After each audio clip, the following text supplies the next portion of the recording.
Okay, we are live. I don't know why. I always start we are, the session all the time. I always start that we are live. So yes, we are live. Good afternoon, everyone at home joining us, and good afternoon to my guest, my co-host. My name is Bumi Bossade, and we're here again from Lifting Stripes Initiative (LSI), and we have an amazing guest joining us today. We have an amazing topic to discuss about, to share information on, so our community can again be informed and also take advantage of the numerous opportunities out there that are there for us. Okay. Welcome, everyone.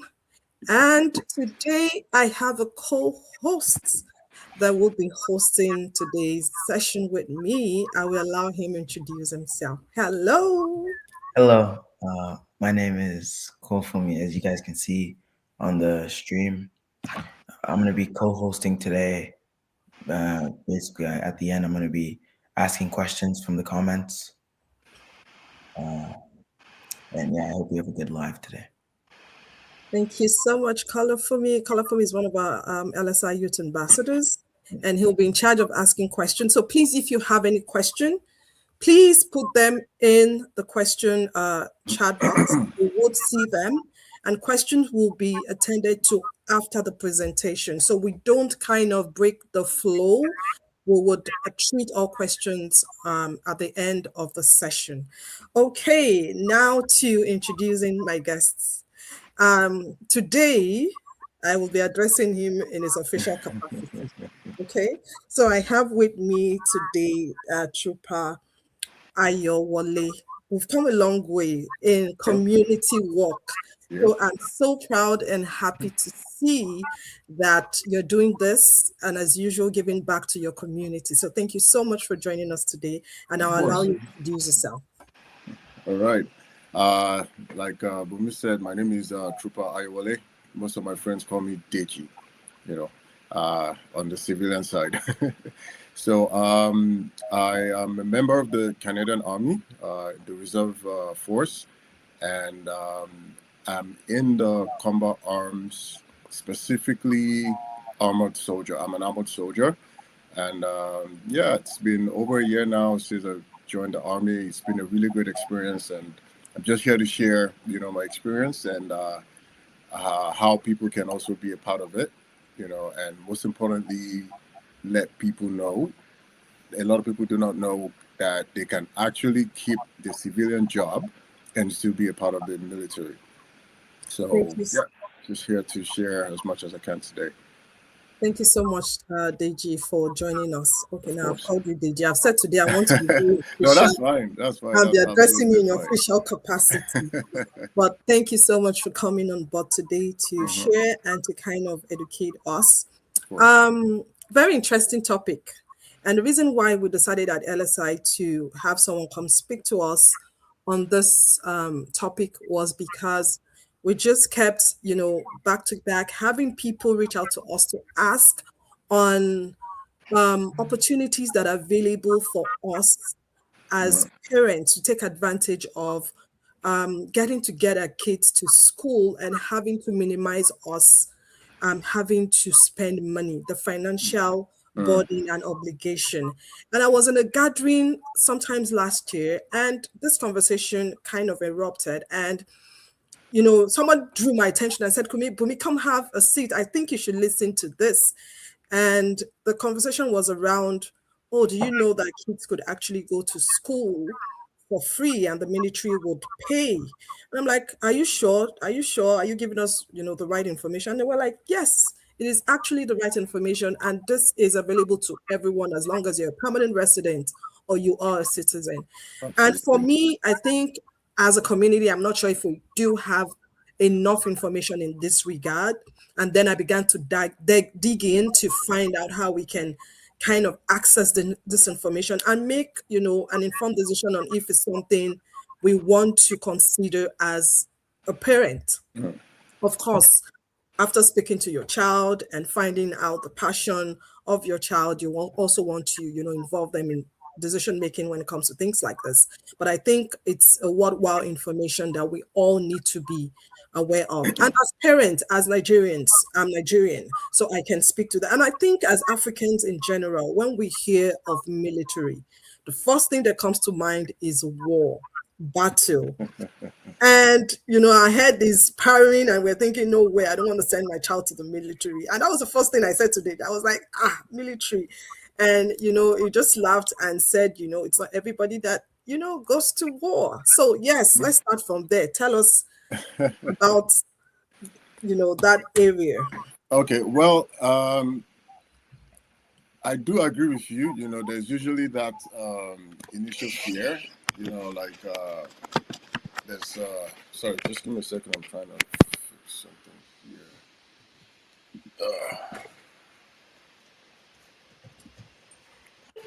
Okay. Oh, good. Sorry about that. So, just like I was saying earlier on, in the military, the different trades, right? So we have the combat arms. Those are the guys on the war front, like on the ground. So there's four of them. There's the infantry, the armored soldier, which I am, and we've got the artilleries. We call them the gunners, and then we also have the combat engineers. The military, we've got loads of trades in the military. So we also have the finance department. We have HR. We even have cooks. We have the signal operators. We have the intelligence department. It spreads a whole, there's a whole lot of options where you can be a part of and still be in the military. So it's not necessarily having to be at the war front. Yes, you're trained to prepare for battle, right? But it doesn't necessarily mean your role will require you to be on the battlefield. It all depends. I hope that clarifies things and answers your question. Yes, it does. Yeah. I needed to hear that, because everybody. Jokingly, I was thinking to someone. I was like, Bumi, how many do you have? So And then being in the reserve, it doesn't. Going for deployment is also by choice. Again, you're prepared for battle for whatever reason. If there's any reason that you need to be at the war front. But going for deployment as a reservist is by choice. You're not just randomly deployed. You have to indicate interest and then apply for it, and then you get deployed. Thank you so much for clarifying that. I know that you do have a sort of a presentation for us today, because our concentration today is on the youth. Yeah. As kids in high school, and also probably in the university, what opportunities are available for them to get into the military, and also the funding opportunity that we can take advantage of as parents. And I know that you have prepared kind of a presentation for us, so we allow you dive into that presentation. And please remember, our audience at home watching, please put your questions in the chat box. We would attend to every question after Trooper Ayewale is done with his presentation. Over to you, sir. All right, great. So I'm going to break this down into the two different arms of the Army or Canadian Armed Forces as a whole. So we have the regular force and the reserve force.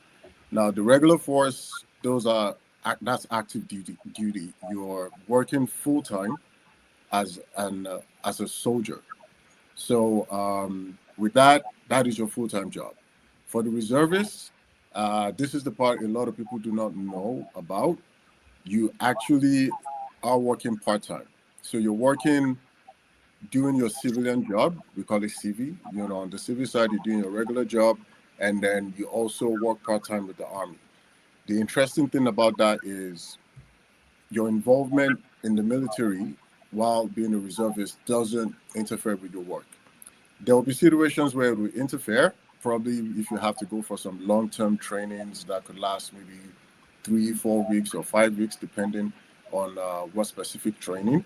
But in such situations, a lot of people just take leave off work, or there's a relationship most organizations have with the military where they give them time off just to go do military stuff. So as a reservist, you're only required to be present at your local armory once a week. Depending on your trade, it could be any day of the week. For me, it's Tuesdays as an armored soldier, and you're only required to be there between 7 and 10 p.m. So in most cases, people are done from work. You just come, do your parade nights with your unit, and then you go back home.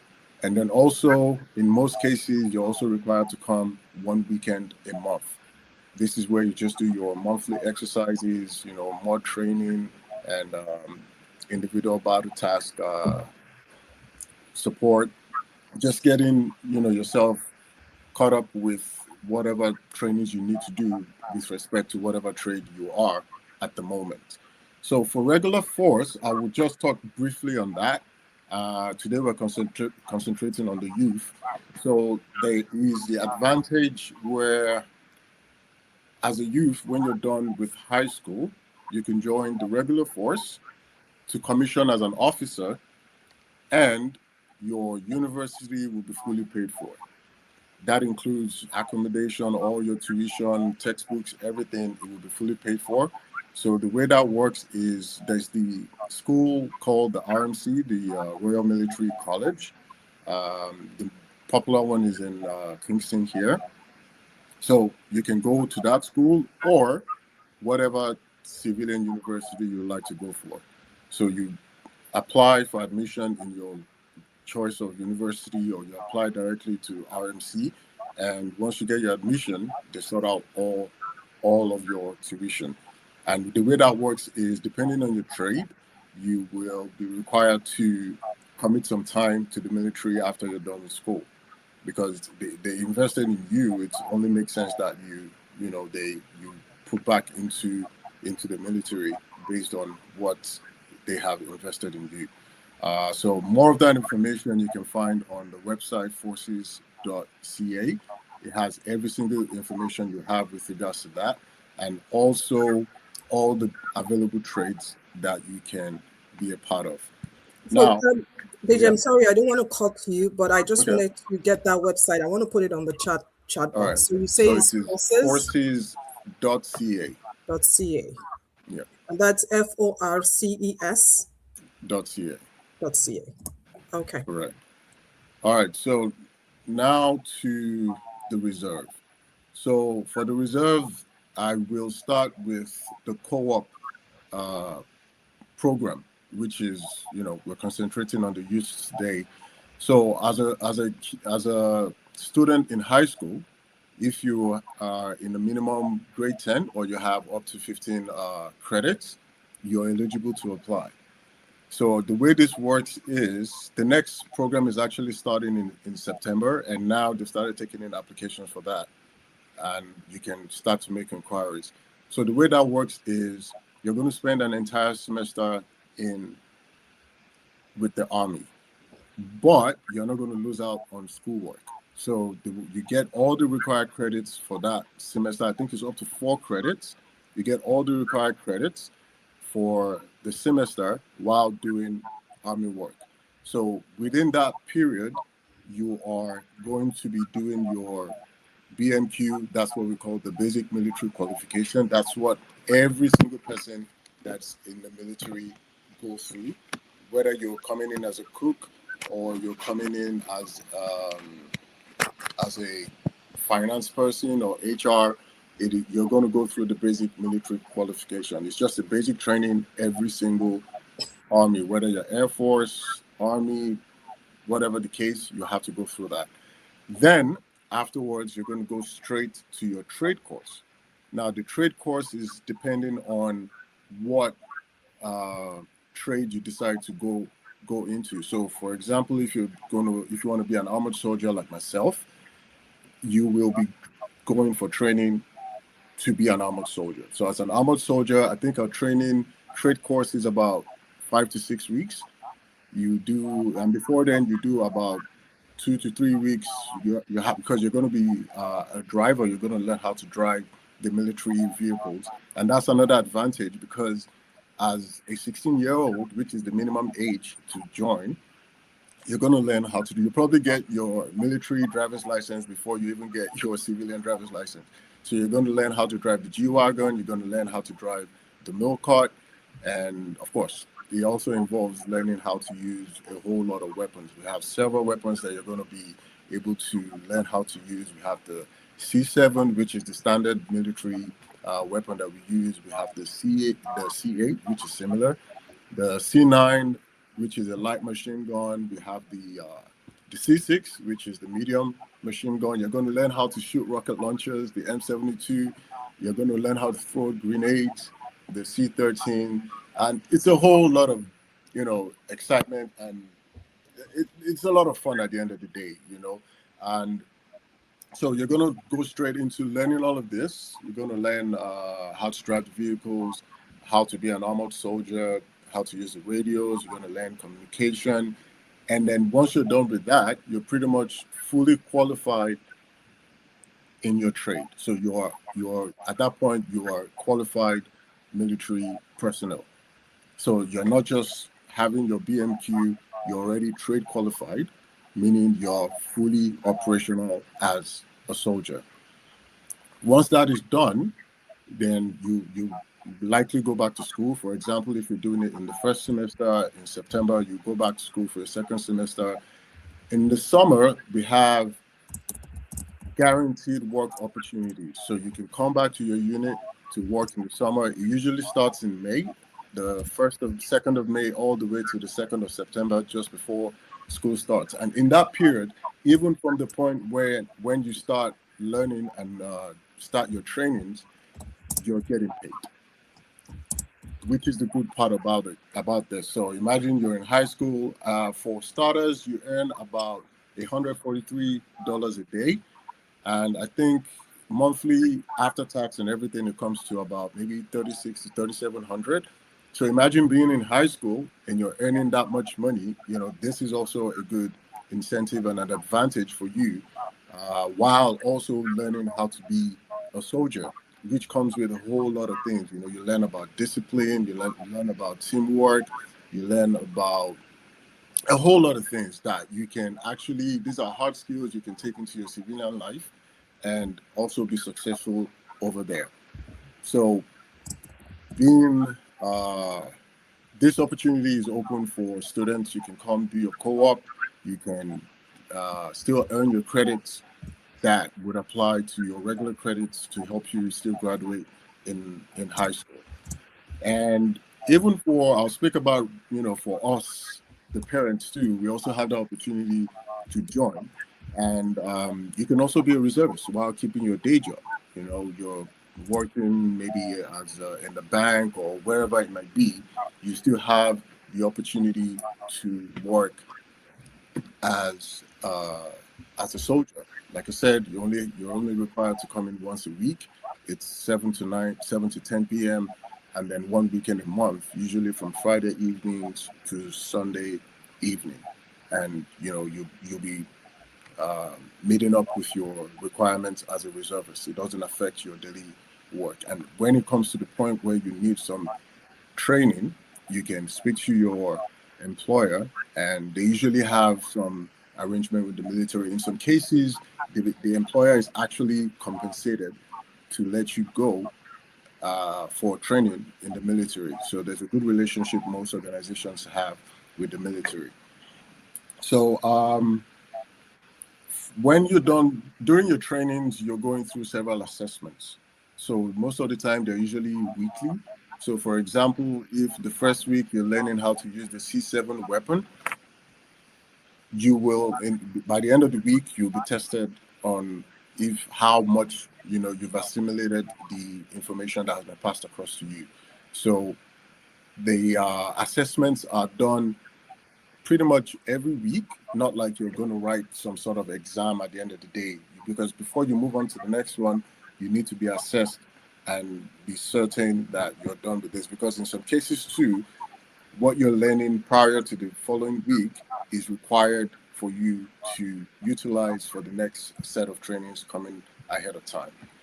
So again, if you join as a co-op student, you're guaranteed summer employment between May 2nd and September 2nd. That's roughly 4 months, if I get that correctly. And during this whole period, you're earning the standard pay like a new soldier will earn.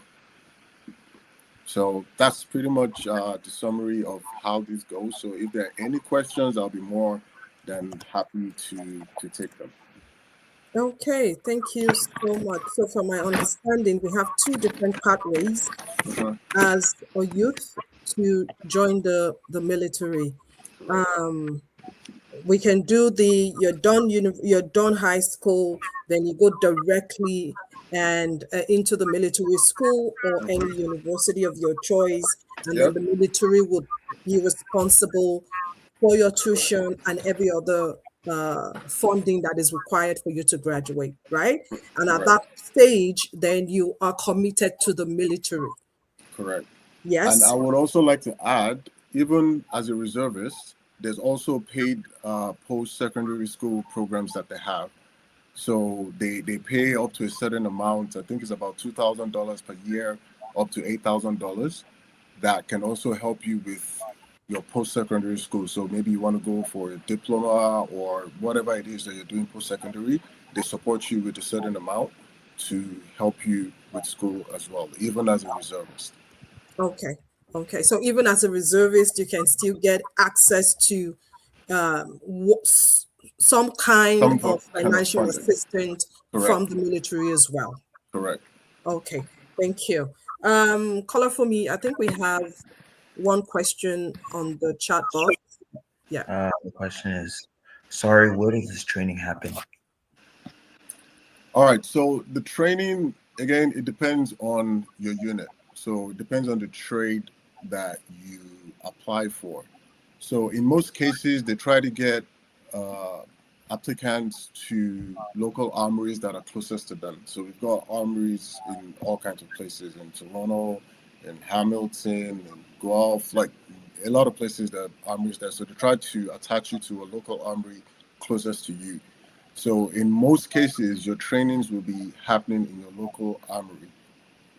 And there are situations where you have to go to the field because you have to go to the field to do actual practice the weapons. You have to go to the range to shoot. You get to shoot live rounds, which is pretty interesting. So in that, when for the range, you have to go to a base. Most of the time, if you're around the GTA, the bases you usually go to will be Borden, CFB Borden, which is the most popular one. We have another one in Meaford, and then we have one in Petawawa. Those are the three major bases that you will most likely be going for the range activities. So it's local armory, and then when you need to go to the field, you go to the base. You go to like a proper army base. Okay. Okay. Thank you. We have another question. How can we get additional information? All right. So again, forces.ca. You get all the information there. I'm gonna drop an email that you can reach for the recruiter. They're very responsive over there. You will be able to send them an email with whatever questions that you have, and they can push you through, your application or whatever information that you require. They'll be able to share that with you. But I'll share that email shortly before the end of this session. Thank you. Another question. Do you need good grades to get in from high school? Well, that is relative. I mean, if you get up to grade 10, you're up to grade 10 because you've been passing all the previous grades. So it's not like they require a certain kind of score. I mean, it would help, I believe, in some certain cases. Maybe if there's competition, there's a whole lot of people. I do not have all the information required for that, but I know the recruiting team will be able to give you more information. But I know as long as you're minimum grade 10 and have up to 15 credits, you're eligible to apply. Okay. There aren't any more questions. Or no, there's a new question. Yeah, we have two more questions just came in. Can you see them? I see.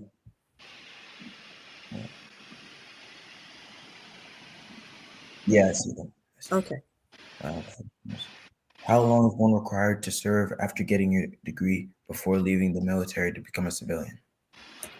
Okay, well, that will be trade specific, because the investments in whatever trade you're doing, it varies. So for example, if you choose to be a pilot, you're going to be trained how to fly. It's going to take a while to go through your training. It's pretty expensive per person training a pilot. And I know pilot, if I remember correctly, is about 8 to 9 years after you're done with your trainings. I don't have the exact information, but it's trade specific. Once you make your inquiries, they'll be able to give you all of that information, depending, on whatever trade you decide you want to apply for. Thank you. That's a new question. Are there any requirements to sign up for the military program? I will assume this is for the co-op program. The requirements are very simple. Of course, you have to be a Canadian citizen or a permanent resident, and you are in at least minimum grade 10 and have 15 or more credits. And if you're less than 18, you will need a parental consent to apply. But if you're 18 and above, you do not need parental consent. Thank you, DG. Colorful, we have a couple of questions in the private chat. While you get that out, I just wanted to clarify, because I've heard you said various times today, you've mentioned trade, depending on your Yes. trade. So can you explain to us what trade means? All right. So what I mean by trade is your job, pretty much. So like I said, I'm an armored soldier. That's my trade. That's my job in the military. You could be a gunner. You could be a combat engineer. You could be infantry. You could be a cook. You could be HR, finance, signal operator, intelligence, NCM. It's really what job you're applying for in the military. Okay, so it could be doctors, it could be nurses. Do you have there's lawyers? also we have the medical team also, but yeah, all the available trades that you can apply for are on the website. For the co-op program, I do not know the actual specific trades for the co-op, because it usually varies. Sometimes they open up some certain trades for the co-op programs, but if you reach out to the email I'm going to share, they'll be able to tell you which trades are available that you can apply to. Okay, thank you. Colorful, are you good to go? Yeah, there are 2 more questions in the comments. The first one is, Okay, yeah, go for that then. does this opportunity apply to foreigners? No, you have to be a Canadian citizen or a permanent resident to be able to be eligible to apply to join the military. Can you make a career from joining the forces, or it has to be a limited time frame? You can actually make a career. So there are 2 ways you can go about it. You join the regular force, that's your full-time job, you're full-time military personnel, and you serve and you're working full-time. As a reservist, so even though you're required to only show up once a week and 1 weekend a month, there are opportunities to get contracts where you can work permanently in an office. So you can work in a local armory, you get a full-time job, you can get a contract of up to from 3 months up to 3 years, some even spanning longer than that. It all depends. So if you feel this is what you want to do full-time, you can actually still be a reservist and get a contract and you're working full-time. So for the reservists, we have what we call the Class A and Class B. So Class A is the regular person that just shows up once a week, 1 weekend a month, and you're actually paid for those days that you showed up. Everything you do in the military, training, showing up in the armory, you get paid for every single thing that you do in the military. Even when you're doing your regular, we have online courses that you can do, loads of them that are required for you to do. Once you're at home, you go through these courses, you get paid for that too. So you can decide for Class A, that's the regular Class A, and then for Class B, Class Bs are the reservists that have a contract. So, for example, you have a 3-month contract, you regard it as Class B. If you have a contract that spans more than 180 days, you get the benefits. You get your dental and everything, and it's going to be a full-time job for you, but you're still a reservist. Okay, thank you. There's another question there, caller for me, but before you ask that question, I wanted to ask. So you had mentioned that when you joined the core program in grade 10, for Mhm. that summer, they would get you can do your summer job with them, right? And you get Yes, paid. it's Does guaranteed. it end? It's guaranteed. So does Yes. it end for that grade 10 summer or every subsequent So for summer the next, vacation, for the, I can always go back to them yes, and get you will employed have a already? guaranteed summer job for 5 years after you join. Oh, that's It's not bad. guaranteed. May 2nd to September 2nd, every single year, you will have a guaranteed job for the next 5 years minimum. Okay.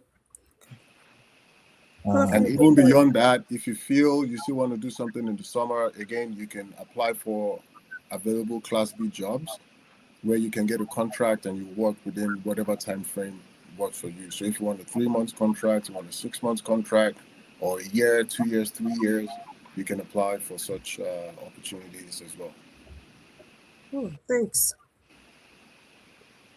Go ahead, Carl. We have 2 questions, I think. Hi. Is there an age restriction to become a reservist? Can a 51-year-old apply? Yeah, a 51-year-old can apply. I think the cutoff age would be 57, but a 51-year-old can definitely apply to join the Army. Okay. Does this paid education opportunity apply to only high school students? For co-op, yes, high school for co-op, but if you're going reg force and you want to commission as an officer, it's open to anyone that wants to go to school. Even if you've been out of high school for a while, you want to just go back to school and join the Army, it's also that opportunity is available to you. But for the co-op program is only for high school students. Okay, I have another question. Yes, please. So for the core program, I'm done with my training, everything good. I have been commissioned. I guess that's the language. Not commissioned. And Okay. well, we say enroll when you're joining, when you just join. Commissioning is for officers. So the officers are the personnel where you either go through the school, you go get your university degree from, just like I said, after high school, then you commission as an officer, or you join at your own time, but you already have your university degree, and then you commission as an officer. So we have the non-commissioned members and commissioned members. So the non-commissioned members are the privates all the way to chief warrant officers, and then we have the commissioned officers, this second lieutenant, and then you go to captain, major, and it keeps going all the way like that. Okay. So my question was going to be that if I get into the reserve, yes, can I just decide maybe after a year or 2 that I've been doing this and I feel, you know what, I don't think this is for me? Can I quit?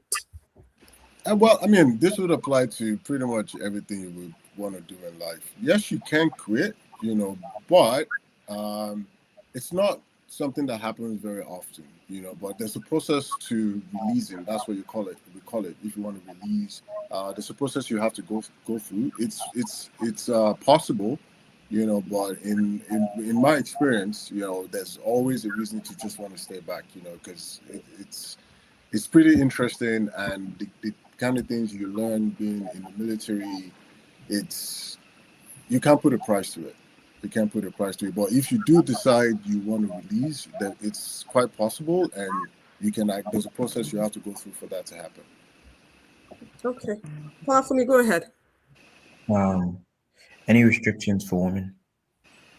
Restrictions for women? No, not at all. Everybody is equal. Everybody's treated equal. No restrictions at all. Are there any special programs or incentives for women? Not specifically. Again, everyone is treated equal. We treat you the same. We don't discriminate whether you're, whatever you are. Everybody's the same. We look at you the same. So everyone is treated the same. Thank you. And also, I wanted to also ask, I know you had mentioned that sometimes even organizations do have incentive from the government if they find out that you are a part-time military personnel. So does that mean that I have to disclose to either party if I am probably having my private job? Let's assume that I'm working as a lawyer and then I get into the reserve. I have to disclose to the military and also to my employer. Is that a requirement? Um, well, I really don't have a definite answer to that question, but in most cases, when you're putting in your application, you will put in most of this information in your application form. You're going to go for your interview. They ask you all of these things because they also want to know what you do in your civil life and how it can benefit the army. Because in some cases, they can advise based on your experience to be a part of a certain trade. So, for example, if you're experienced in the finance industry, they probably could advise if they're looking for people in that department to join finance because you already have experience in that. But speaking to your employer, it's at your own discretion. It Okay. depends on what policies or laws that they might have, but it's at your own discretion. Because again, there'll be some times where you would actually need time off if you want to go for some trainings or for some taskings that will take quite a while. You will definitely want to speak to your employer about it to be able to get that time off. And you telling them you're in the military makes it easier for you. Okay. Thank you. That answers my question. Color for me, I think we have another question. Yes. To join the Canadian Air Force, what route would you advise to take? To go to college and join after, or join immediately after high school? This applies to every arm of the military. You can join straight after high school. You can join while you're in high school. Uh, it's all up to you. When you feel ready to join, just do it. Okay, but do you think there's any benefits if you're taking the co-op route and just, go straight, do your co-op in grade 10 and then join the reserve, or you are waiting, then you're done after high school and you're going through the university program and all that? Do you think there are advantages and disadvantages for either? Um, well, I mean, I would say joining through co-op actually starts to build you for life a lot earlier. It's really up to you whenever you feel you're ready. It's up to you to decide. But joining as a co-op, I know the advantages for doing that is you start to learn very important skills at a very young age: discipline, teamwork, hard work, and just being able to organize yourself. There's a whole lot of things that you start to learn at that age. So, for example, um, during trainings, if when you're sleeping in, every morning we do the inspection. So everybody has to make the bed a certain way, arrange your stuff a certain way. These are the things that will help you apply to your civilian life at a very early age. But this is my own perspective. But again, it's when you feel ready, that's when you join. Thank you. When you were talking, it just kind of came to my mind, and if you're Nigerian, probably you can resonate with me. I Yeah, was just remembering the Boy Scout thing. yeah, I will do back home the Boy hmm, Scout, the Girl yep, Scout, the yep, Boys Brigade, the Girls hmm, Brigade thing, kind of paramilitary kind of setting, and the yeah, command, schools yeah, back yeah. We home. actually do have something similar here. We have the cadets. Yeah, I do not have much information about that, but we also have something similar at the cadet. So you can join cadet. I think it's from age 12 or thereabout. You can actually join the cadet. and then you can just transition at some point when you feel you want to eventually join the military. Okay, so I have two questions. The first one is, I know we talked about having to join the co-op at grade 10.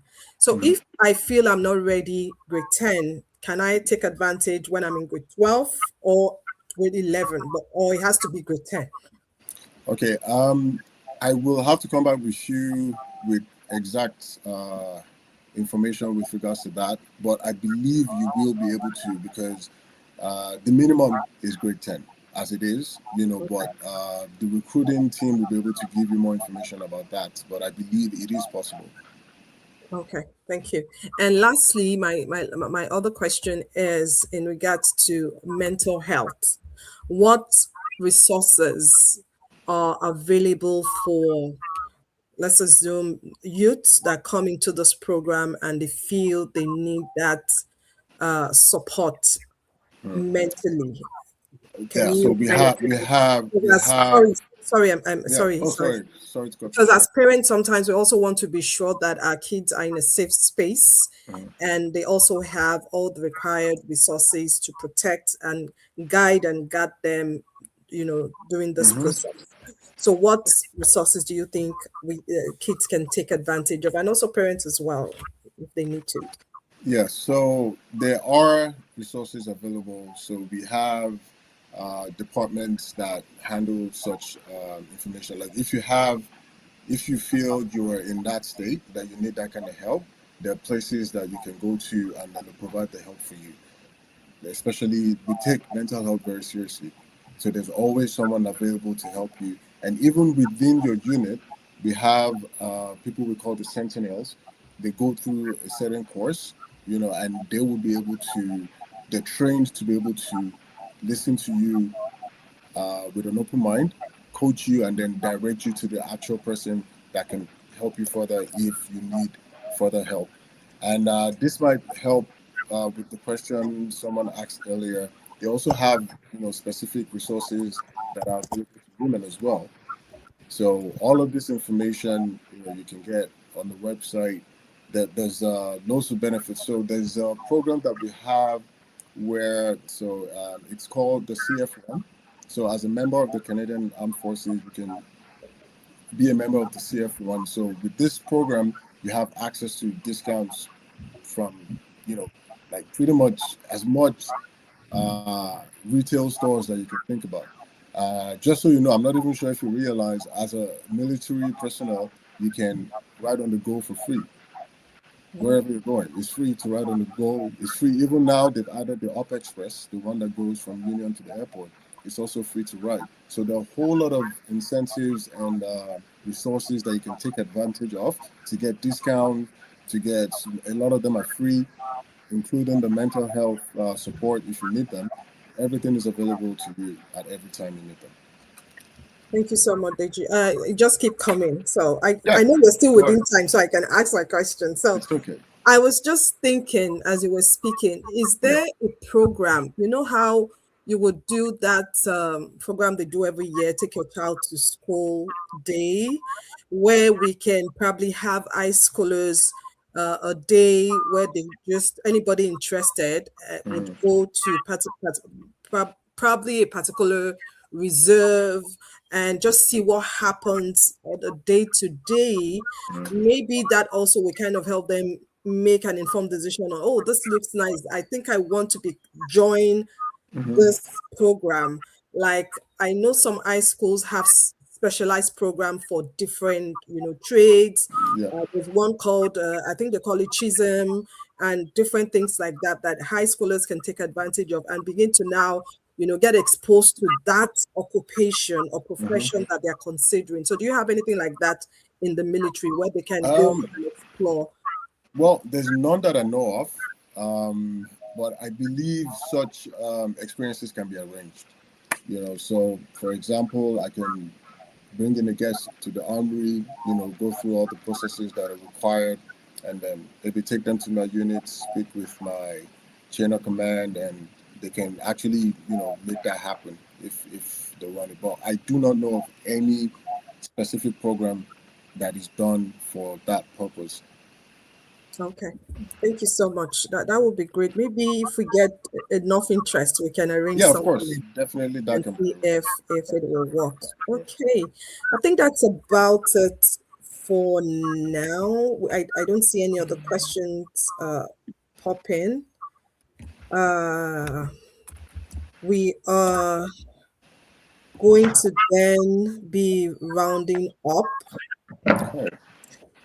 We want to use this opportunity to say a big thank you to Trooper Ayowale for coming and for enlightening us, sharing with us today, giving us tips, information about joining the Canadian Armed Forces both ways. And like he mentioned earlier, um, there are different ways to join as a youth. Mhm. Um, what we have talked about today is just kind of rubbing the surface.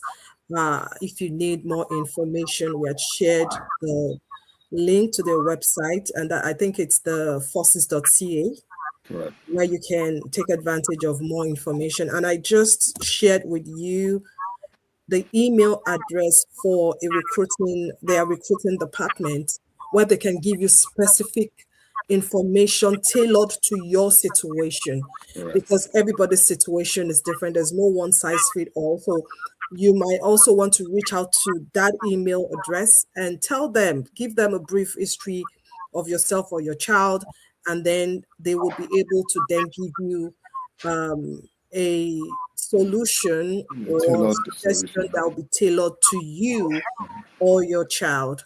I hope we have been able to learn one or two things from the session today. Thank you so much for coming. Do you have any last word for us, Chopaya Wali? Well, it's being in the military has been a very good experience for me. It's shaped my mind, in a different way from what I used to be, and I think it can do the same for you. I mean, joining as a co-op student it's a really good advantage. The last graduation we had, I think we had almost, if not more than 500 co-op students that just graduated from the basic military training a couple months ago, which is quite encouraging. I think it was the largest we've had in a while. So a whole lot of people are aware now. They're taking advantage of it, and in most cases, I've seen they have no regrets. It's been a good experience. Even in my unit alone, I think we have about 50 new recruits via the co-op program, and I mean, I can see the excitement in their face. They've gone through their BMQ, the Basic Military Qualification Training. They're currently doing the trade course right now, and I can see, how excited and invested they are in the program. And I just want to say it's something you probably, might want to do as a high school student, or if you want to, encourage your child if they're interested to also be a part of it. Thank you so much. Kalafumi, do you have any last word? Any questions? Um, no, I don't have any questions, but thank you for coming and giving us this insightful information. Yeah, that's basically it. You're Thank you welcome. so much. Thank you. And thank you everyone for joining. And for those that would watch this session after today, thank you so much also for watching.